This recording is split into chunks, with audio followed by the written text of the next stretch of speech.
Attention please.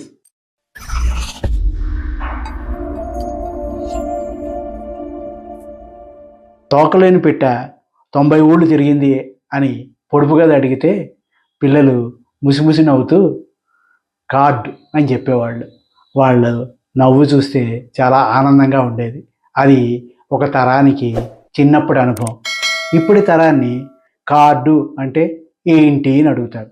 Message అంటే చెప్పేస్తారు. మీరు అప్పట్లో చాలా పెద్ద ఉత్తరాలు రాసాం అని చెప్తారు. ఏం లేదు, అంతకంటే పెద్ద మెసేజ్ మేము సామాజిక మాధ్యమాల్లో పంపించేస్తాం అంటారు. మేము ఏదైనా ఇబ్బంది కానీ ఏదైనా ఆనందం కానీ ఉంటే టెలిగ్రామ్ ఇచ్చేవాళ్ళం అంటారు. మేమేం లేదు, వాట్సాప్లో ఒక లైన్ మెసేజ్ కొడతాం, వెంటనే వెళ్ళిపోతుంది. అంతగా కావాలంటే గ్రూప్లో పెట్టామంటే ఫ్రెండ్స్ అందరికీ ఒకే దగ్గరసారి వెళ్ళిపోతుంది. ఒరే వాడు పెట్టాడు మెసేజ్ చూసావా, వీడు పెట్టాడు మెసేజ్ చూసావా, అది ఏముందో చూసావా అని కూడా మాట్లాడేసుకుంటాం మేము. అంత సీన్ ఏం లేదు ఇప్పుడు అంటారు పిల్లలు. పెద్ద పెద్ద ఉత్తరాలు రాసామని వాళ్ళు ముచ్చట పడిపోతుంటే పెద్ద పెద్ద మెసేజ్లు మేము సామాజిక మాధ్యమాల్లో పెట్టామని వీళ్ళు అంటుంటారు. ఇదేనండి మార్పు, అంతకు మించి మరేం లేదు. ఈ ఉత్తరాలు రాసుకునే వాళ్ళందరూ అసలు రాయడం మానేశారా? ఏం లేదు, వాళ్ళ హ్యాండ్ రైటింగ్లు కనిపించట్లేదు, కానీ అంతకంటే ఎక్కువ సంఖ్యలో ఇప్పుడు రాస్తున్నారు. దానికి కారణం అక్షరాస్యత శాతం పెరగడం. చదువు మీద ముఖ్యంగా పుస్తకాలు చదవడం, పరీక్షలు రాయడం, ఇవన్నీ చేసేవాళ్ళ సంఖ్య నానాటికి పెరుగుతోంది అనడానికి 10 ఏళ్ల క్రితం ఉన్న కాలేజీల సంఖ్య ఇప్పుడు ఉన్న వాటిని పోల్చుకుంటే మనకి ఈజీగా తెలిసిపోతుంది. మన చిన్నతనంలో ఎక్కడో 3 జిల్లాల అవతల ఒక యూనివర్సిటీలో ఇంజనీరింగ్ కాలేజీ ఉంటే ఇప్పుడు మన ఇంటి పక్కన కూడా ఇంజనీరింగ్ కాలేజీని చూస్తున్నాం. అది తేడా. ఇప్పుడు ప్రతి జిల్లాకి మెడికల్ కాలేజీని చూస్తున్నాం. ఇది ఒక మార్పు. మరి చదువు పెరిగింది కదా, ఏం చేస్తున్నారు? వేరువేరు చేతిరాతలు కాకుండా అందరూ ఒకే పాయింట్లో సామాజిక మాధ్యమాల్లో తమకున్న ఆలోచనల్ని అక్కడ బయట పెడుతున్నారు. ఈ రకంగా చూసుకుంటే భారతదేశంలో బిఫోర్ లాస్ట్ ఇయర్ 46 కోట్ల మంది సామాజిక మాధ్యమాల్లో ఉన్నారంట. ఇది 33.2% సోషల్ మీడియాలో ఉన్నవాళ్ళు. ఈ ఏడాది నాటికి అది 33.7%గా నమోదైంది. అంటే పెరుగుతున్నట్టే కదా, రాసేవాళ్ళు పెరుగుతున్నట్టే కదా. అక్కడ ఏం రాయకపోతే ఆ సామాజిక మాధ్యమాల్లో అది కనిపించదు కదా. అలాగే సగటున ఒక వ్యక్తి రోజుకి 2.5 గంటల సేపు సామాజిక మాధ్యమాల్లో ఉంటున్నాడు అన్నది ఒక సర్వే ప్రకారం తేలిన నిజం. ఒక తరం వాళ్ళకి స్కూల్లో బాగా రాసిన పిల్లలంటే టీచర్లు చూపించే ప్రేమ, అభిమానం చాలామంది గుర్తుండి ఉంటుంది. ముఖ్యంగా వాళ్ళ నోట్సులు తీసుకుని పైకెత్తి చూపుతూ ఎలా రాయాలరా అనేవాళ్ళు.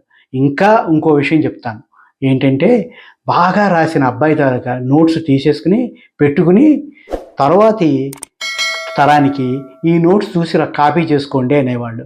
అనుకుని అప్పట్లో ఫ్రెండ్స్ ఏం చెప్పేవాళ్ళంటే, నా పుస్తకం మా మాస్టర్ తీసుకున్నారు, తర్వాత 3 బ్యాచ్లకి నా నోట్సే ఆధారం అని చెప్పేవాళ్ళు. ఇప్పుడు పలానా దాంట్లో పీడిఎఫ్లో ఉంది అని చక్కగా వాట్సాప్ మెసేజ్లో పెట్టేసుకుని ఆ పీడిఎఫ్ మెసేజ్ని ఒక్కడికి కాదు, పుస్తకం ఇవాళ రాసుకుని రేపు ఇంకోటికి ఇవ్వడం కాదు, ఒకేసారి పీడిఎఫ్ కాపీలను అందరికీ పంపించేస్తున్నారు. ఇప్పుడు వచ్చిన సౌలభ్యం అది. ఆ చేతి రాత అర్థం కాకపోవడం అంటూ ఏముండదు. ఆల్రెడీ టైపుల్ మ్యాటర్ కదా, శుభ్రంగా అందరికీ అర్థమవుతుంది. నోట్స్ ఎవరికి కావాల్సింది వాళ్ళు తీసుకుంటారు. ఇది ఒక సౌలభ్యం. ఇక్కడికి ఇంకా చెప్పాలి అంటే జాగ్రత్తగా పరిశీలించండి. సినిమా విడుదలైన తర్వాత కొద్ది గంటల్లోనే సంబంధిత పోర్టల్లో చూస్తే ఆ సినిమా మీద అభిప్రాయం ఏమిటి అన్నది, అసలు ఆ సినిమా బాగుందా లేదా అన్నది బయటకు వచ్చేస్తుంది. సుమారు సినిమా అయిపోయిన ఒక గంట వ్యవధిలో జాగ్రత్తగా చూసుకోగలిగితే 10-12 రివ్యూలు వస్తాయి. ఇదివరకు చెప్పాలంటే మరుసటి రోజు మన ఫ్రెండ్ ఎవరో చెప్పాలి, నేను సినిమాకి వెళ్ళారా, ఇలా ఉంది అలా ఉంది. ఇప్పుడు అదేం లేదు, చక్కగా పోర్టల్స్ చూసేస్తే ఆ విషయం తెలిసిపోతుంది. అంటే సమాచారం చాలా తొందరగా వెళ్ళిపోతుంది. అలాగే పాతకాలం రోజుల్లో ఓ పుస్తకం చదివితే లేకపోతే ఓ సినిమా చూస్తే ఫ్రెండ్స్కి ఉత్తరాలు రాసేవాళ్ళు, ఇది బాగుంది అది బాగుంది. ఇప్పుడేం లేదు, సామాజిక మాధ్యమాల్లో పెట్టేస్తే వాళ్ళ ఫ్రెండ్ కూడా చూసేస్తాడు. ఒరేయ్ మనవాడు ఈ మెసేజ్ పెట్టాడు రోయ్, వీడికి ఇది నచ్చినట్లేదు రోయ్ అనుకుంటున్నారు. అంటే సమాచారం చాలా తొందరగా వెళ్తుంది. చివరిగా ఇంకో విషయం చెప్తాను. ప్రధానిగా పివి నరసింహారావు ఒక తెలుగు పత్రికని లాంఛనంగా ప్రారంభించారు. తర్వాత కొద్ది రోజులకి అధికారికంగా ఆ పత్రిక బయటకు వచ్చింది. అప్పుడు రవీంద్ర భారతిలో ఓ ఫంక్షన్ నిర్వహించారు. అందులో ప్రధానిగా ఆయనే ప్రధాన ఉపన్యాసం చేశారు.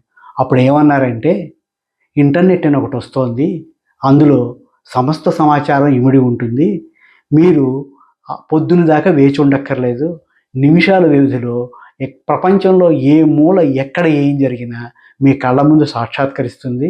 అందులో మంచి ఉంటుంది, చెడు ఉంటుంది, అవసరమైనవి ఉంటాయి, అనవసరమైనవి ఉంటాయి. ఆ మొత్తం కుప్పలోంచి మీకు కావాల్సింది తీసుకోవడమే చాలా ఇంటెలిజెంటు అని చెప్పడానికి ఒక అర్థంగా ఉంటుంది, అంతే తప్ప అని అన్నాడు. ఇదేమిట్రా బాబు, శుభ్రంగా ఓ పేపర్ ప్రారంభోత్సవానికి వచ్చి దీంతో ఇంకేం పని లేదని చెప్తున్నాడని ఆ రోజు నేను ఆశ్చర్యపోయాను. ఇప్పుడు ఏం జరుగుతుందండి? ఒక్కసారి సెల్ ఓపెన్ చేసి నెట్ ఓపెన్ చేస్తే సమస్త సమాచారం మన చేతిలో ఉంటుంది. చేతిరాత గురించి బాధపడకండి, ఆ తర్వాత వచ్చిన పరిణామాలను కూడా ఆస్వాదించండి. అలాగే ముద్దు ముద్దుగా ఉన్న చేతిరాతని అప్పుడప్పుడు గుర్తుకు తెచ్చుకోండి, అలా కూడా ఆనందించండి. దాన్ని ఫేస్బుక్లో గట్ట జాగ్రత్తగా ఫోటోలు తీసి పెట్టండి. ఆహా, అలా ఉందా అనుకుంటారు, అంతే తప్ప అక్కడ ఆగిపోవద్దు. రాత మారింది. మళ్ళీ మరో అంశంతో మీ ముందుకు వస్తాను.